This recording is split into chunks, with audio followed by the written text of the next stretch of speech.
Until you have state service at your doorstep, you do need to have supply, access to supply. So we try to educate you on how to interface with that borehole to ensure that you're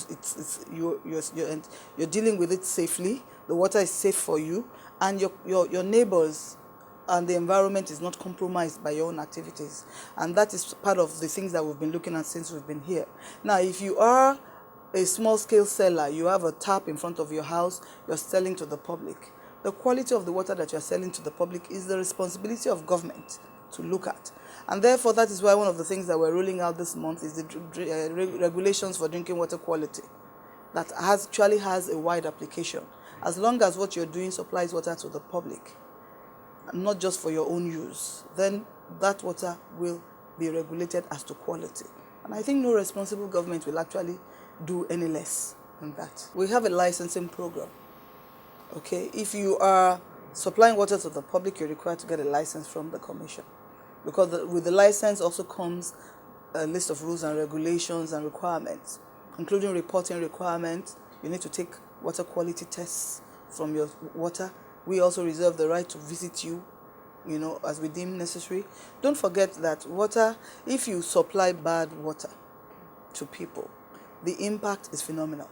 You can actually get to kill off as many people at one fell swoop, And so Lagos State government is taking that very seriously. Don't forget that also people that go break into pipes, those activities actually have a direct contamination effect on water supply. So this affects them as well. And this is not really new. The law has been on ground since 2004. It's just that now we're implementing. Although the commission she heads is a first in Nigeria, questions are already being asked about its importance, accusing the government of duplicity of function. We actually regulate the service providers. I think that is a point I need to make. Not the consumers. We regulate the service provider. Our interface with the consumer is to the extent that we want you to pay for services. Because if you don't pay, that service cannot continue. So from the perspective of the consumer, we want to assure you that whether you're getting from Water Corporation or from any other private supplier, okay, you're getting qualitative service. Water Corporation is the only formal service provider that we have.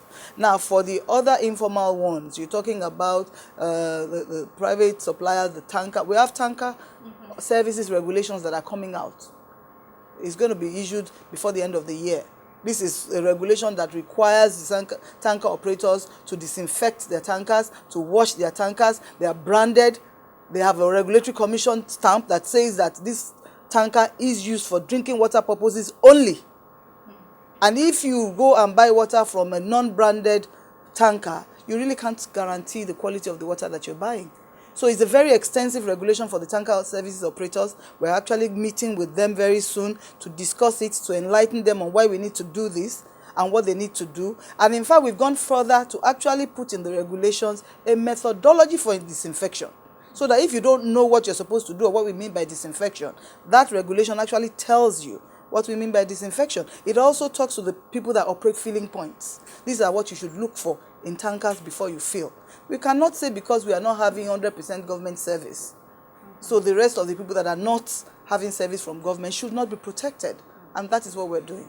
NAFDAC is a federal government agency responsible for quality control of packaged foods and packaged water.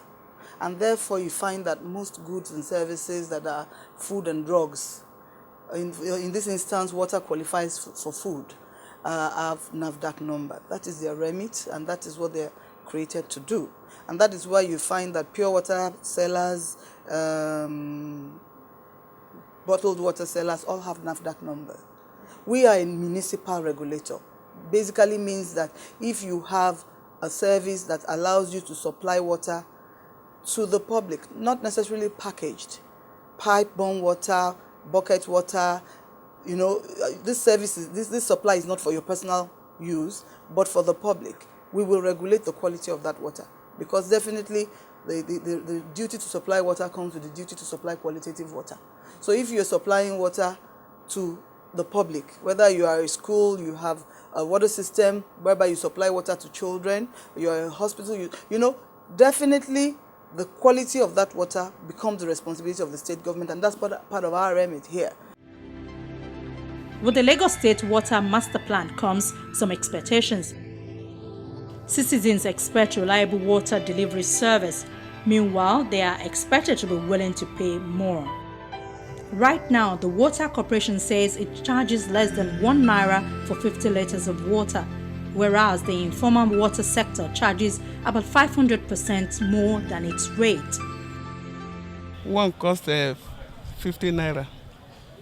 So, and if you are buying many, like 12 here, is 600 naira. I dare say there is no water agency in Nigeria today that breaks even, that covers its cost of operation. There's no water agency in Nigeria today. We are all most are subsidized by their governments. For us to be able to run efficiently, we must look at tariff and make it more reasonable. For instance, today our meter tariff is 50 naira per cubic meter. A cubic meter is 1,000 liters. That is 5 drums, the equivalent of 5 drums of diesel for 50 naira. You agree with me? That works out to 5 kobo per liter. You'll agree with me that that is ridiculously and unsustainably low. More so, for it to perform at full capacity, more of its infrastructure needs to be upgraded. The Lagos State Water Corporation total assets is worth around 40 billion naira. It operates 11 service areas with 3 major waterworks in Adiyan, Iju and Akute, which produce 119 million gallons per day. There are 48 mini and macro waterworks with 91 million gallons per day. Its transmission maze is just 180 kilometers and its distribution maze is just over 2,000 kilometers. The reality is, majority of these are more of liabilities than assets. Over the years, there's been more focus on the construction of mini waterworks. These are, these are ground water treatment plants of limited capacities ranging from 1 million gallons per day to 2.4 million gallons per day. But given the population of the state today, what we need are large water schemes, such as Adiyan, with an installed capacity of 70 million gallons per day, Iju, an installed capacity of 45 million gallons per day. Adiyan Phase 1 was constructed in 1991. Today, as we speak, the construction of Adiyan Phase 2, which commenced in 2013, is ongoing, which will give us additional 70 million gallons per day. It will be completed by 2016. That will further inject an additional 70 million gallons per day into existing water scheme. Adiyan Phase 2, which is being fully funded by the Lagos State government with state-of-the-art technology since Adiyan Phase 1 of 23 years ago, will serve majorly the western axis of the state, which hitherto is underserved by the combination of Iju and Adiyan. Lack of potable water has been linked to poverty. It is said to damage developing economies such as Nigeria's. An estimated 5% of developing countries' GDP is lost to illness and deaths caused by dirty water and lack of sanitation. Nigeria loses hundreds of billions of naira due to poor water and sanitation. Wastage is another battle that is difficult to overcome. Despite its shortage, many households still waste water without giving a thought to the impacts this causes. A lot of people have internal leakage in their homes and they don't bother to address it. A bucket of water, a tap dripping a drop per second in a day will fill a 15-liter bucket. So you can imagine that on a continuous basis.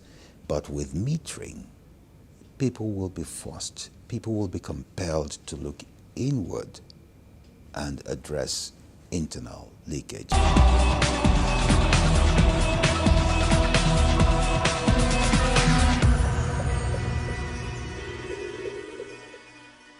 Program for the day. Thank you for watching. Do join us next time if you could. From me, Ayala Kasim, and the rest of the team, it's bye for now.